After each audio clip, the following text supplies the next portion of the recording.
Welcome to our discussion on chi-square contingency tables.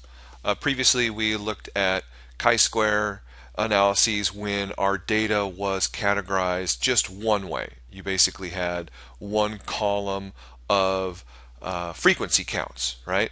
Now your data is going to be put into what's called a contingency table, or sometimes called a two-way frequency table. And basically all that's happening is now your data has frequency counts for more than one direction, right? You have at least two rows and then at least two columns. So your data is being categorized two ways. You can think of maybe gender and then a bunch of different categories. So in our previous example, we talked about voters, Democrat, Republican, independent, and non-affiliated. You can now take that data and then also break it up by gender. So you would have a category for gender, and then that would be your two columns, and then your four rows would be their political affiliation. And so you would have to take all of the Democrats and split them up and put them into female Democrats and male Democrats, and same with the Republicans and the independents and the non-affiliated.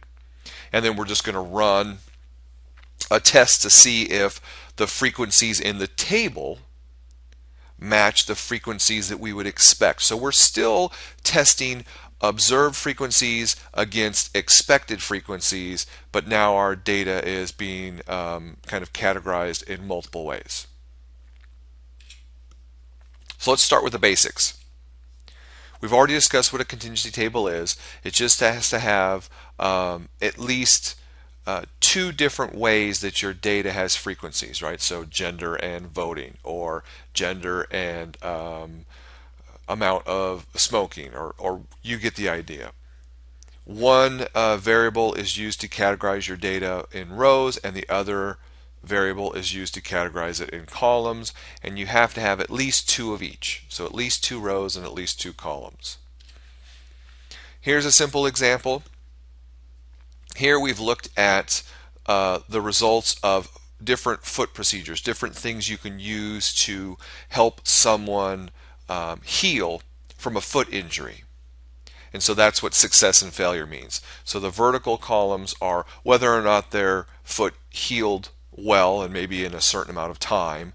And then the rows are the different techniques. So they just had surgery, or they put them in a weight-bearing cast, or they put them in a non-weight-bearing cast for 6 weeks, or they put them in a non-weight-bearing cast for less than 6 weeks. And then they looked at a certain number of patients and divided them up amongst whether or not it worked or didn't work, and which technique they used. And now we're going to run a test to see, right, how that matches. So our test of independence, the first kind of test we can do, is we're going to test the null hypothesis that in the contingency table the row and column variables are independent. And what that means is we shouldn't see any difference between success and failure rates amongst each of these rows, right? If the technique that you used for treating a foot injury didn't have any bearing on whether or not you healed, then you would see roughly the same percentages of successes and failures for each technique. Think of it this way.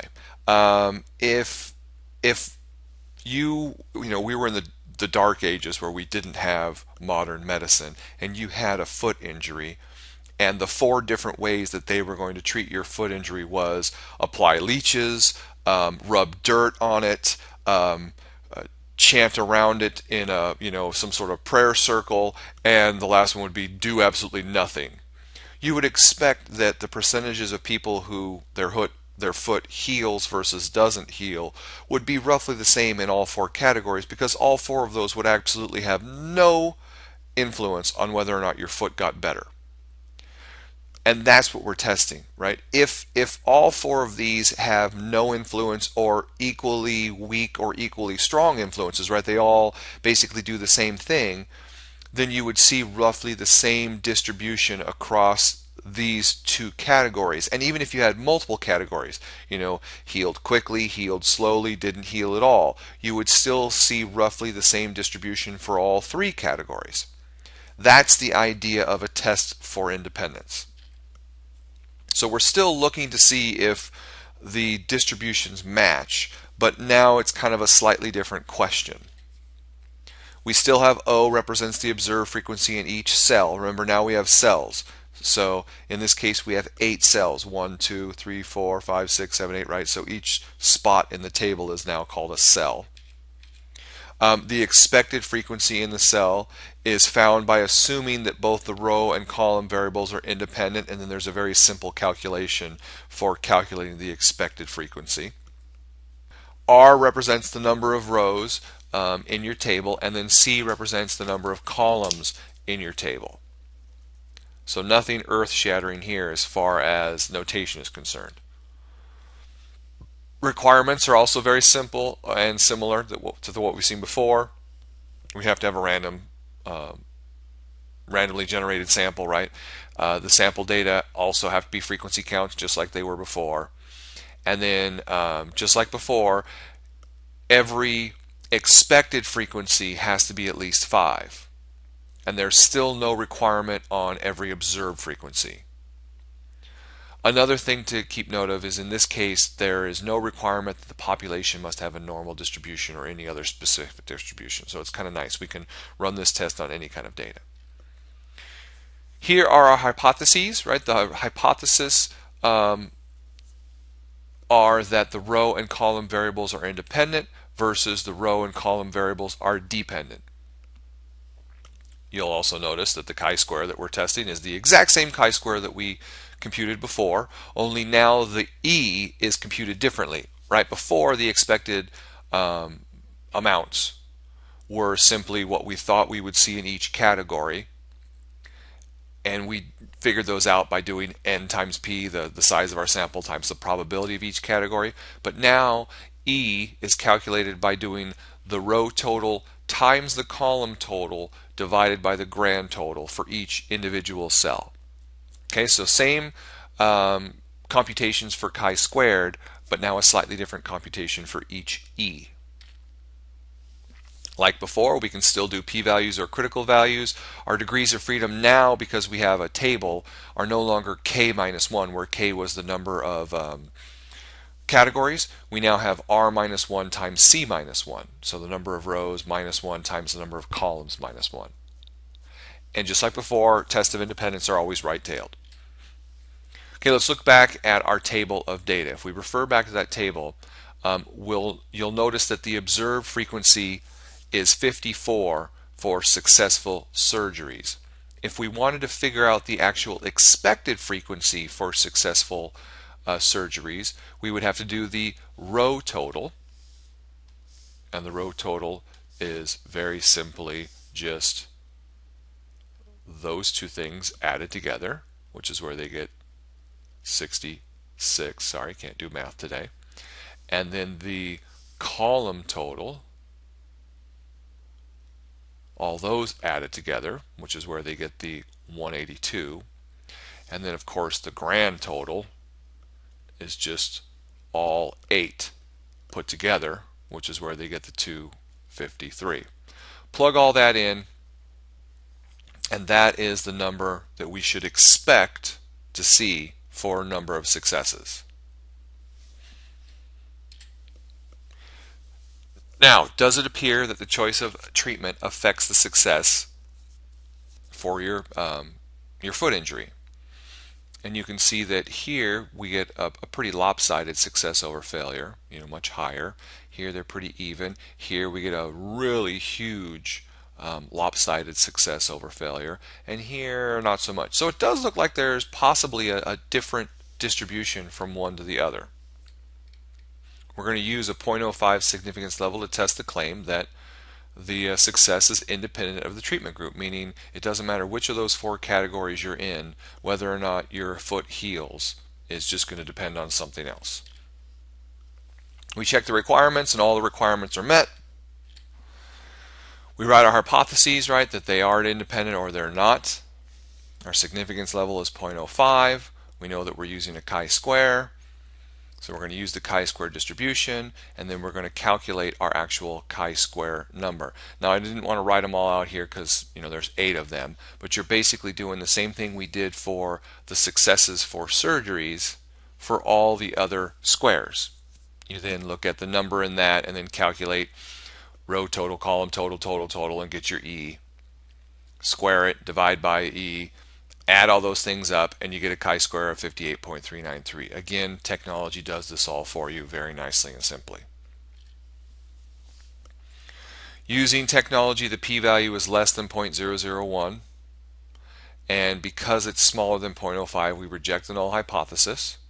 If we want to do the critical value method, we would find a critical value of 7.8 from tables, and because the test statistic falls well beyond that, we also get the same result of rejecting.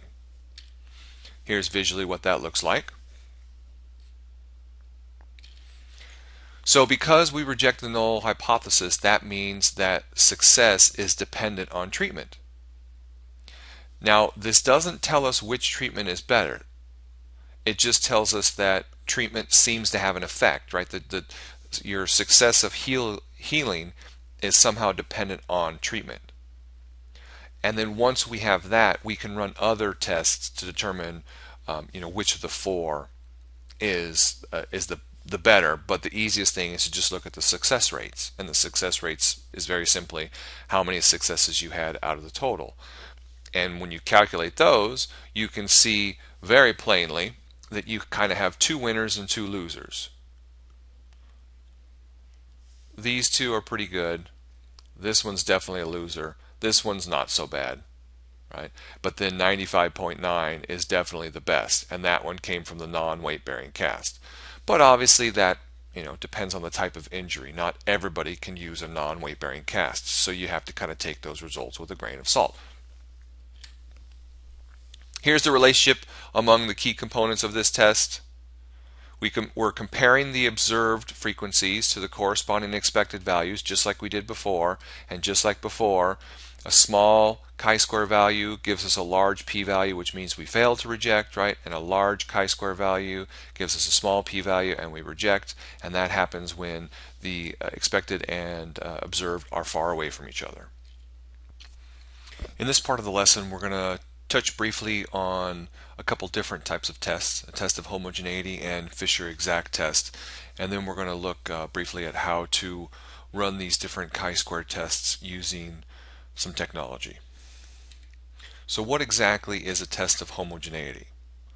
Well, in a test of homogeneity, we're going to test the claim that two different populations, or more than two, but just different populations, have the same proportional spread on a characteristic, which is slightly different than what we've been doing with the first types of chi-square tests that we've been running, the goodness of fit and the contingency table tests. Here's the best way to distinguish between the two, the test of homogeneity that we just did, and the test of independence, which we just did, and the test of homogeneity, which we're talking about now. In a typical test of independence, you have subjects, right, sample subjects that are randomly selected from one population, and then you have values on two different variables are observed. In our examples, we had the four different treatments for their foot injury, and then whether it was a success or failure. But all of those patients you can think of were drawn from one population of patients. In a test of homogeneity, you randomly select objects, items, people, whatever you're testing, from different populations separately. So that's the big key difference. That's the signpost that lets you know which of the two tests you're running. If you're pulling your objects from one population, that's going to be a test of independence. If you're pulling your objects from more than one population, that's going to be a test of homogeneity. Right? The word homogeneity comes from homogeneous, which just means kind of the same throughout, and so you're testing that the two populations have the same distribution throughout, right? The same proportion of X, Y, and Z in each of your two populations. Here's an example. If we think back to the previously tested foot treatment stuff, if we wanted to use that same data, we could actually run a test of homogeneity on that same set of data, because instead of considering them all being pulled from the same population and then being categorized two-way by treatment and then by success or failure, you could instead think of those four different treatments, having a cast, having surgery, etc., as being four different populations. And then you're just testing whether or not they have the same proportion of success and failure in each group. You can hopefully see how it's pretty much the same test in this case, and therefore we would get the same p-values and test statistic if we ran it that way. But there are other situations where you would tend to want to run a test of homogeneity and you really couldn't run it the other way, and it would be where you had separate populations that you couldn't really think of as one population.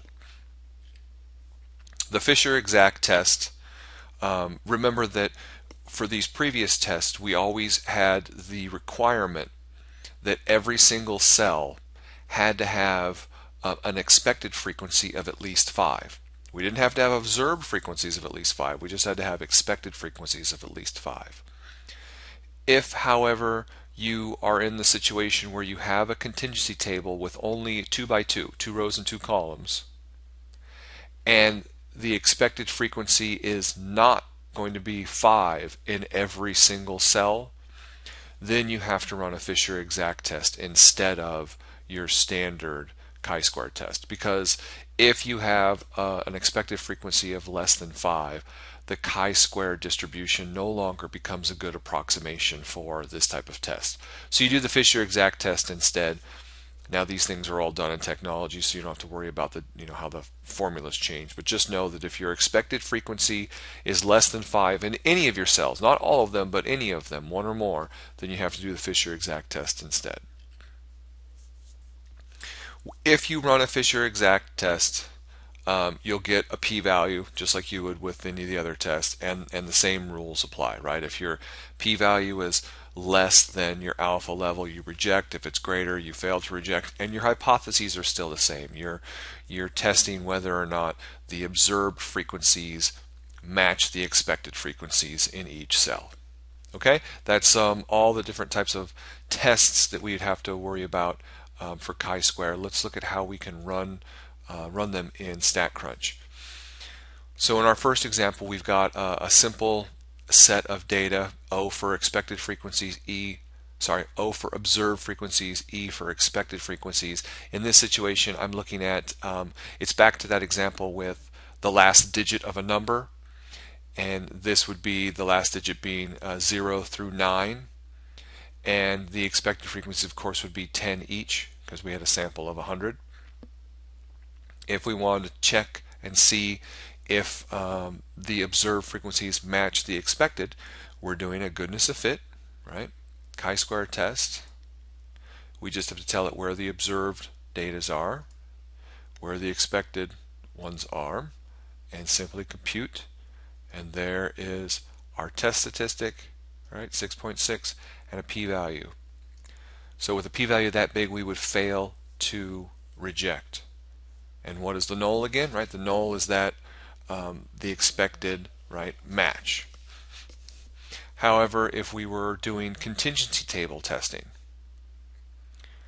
so if we wanted to deal with contingency tables, I've created one here. I've put the data into a table format. Now you go stat tables, contingency table, with summary, because I've summarized everything. If you had to do with data, that's where you would actually have raw data, and you have to then code what it means to be in row 1 versus row 2, and it's a bit of a pain. It's much easier if you do with summary. You have to tell it the columns that you're running this on, right? And we're running it on whether they passed or failed. So you select both of those. Then you have to tell it where the row labels are, right? So you had to create a column with the row labels. So this was some data for people that were considered white and people that were considered a minority, and whether they passed or failed some test. I got this off of a website. There's our row labels. Down here you can mess with this stuff depending on what you want, but for the most part you can just leave it as normal. Down here is where you would run a normal chi-square test for independence. You could run a Fisher's exact test, right, if you had any expected frequencies that were less than 5. You could run a McNamara's test, which we talked about briefly, and we didn't talk about a Kramer's V, but that's another test you could run here as well. There's all sorts of extra stuff you can deal with down there, but we're just going to run a simple chi-square test for independence, compute that, and here's what we get. There's our test statistic, there's our p-value. Remember, the null assumption when we're doing this type of testing is that there's independence between rows and columns, meaning that the being in one row category versus the other does not influence your likelihood of, in this case, passing or failing. And if the p-value is less than alpha, then we reject that, and the alternative is that there is some difference between the two. And with a p of 0.0355, if we set alpha as the normal 5%, we would reject the idea that there is no dependency, and we would see that your likelihood of passing and failing does in fact depend on whether or not you are considered a white person or a minority, right? Excuse the political incorrectness, but that's the way they had it listed on the website. Okay, so it's very easy to run these things in StatCrunch. You can also run most of this with a TI-83 if you like. You can find those instructions online very easily.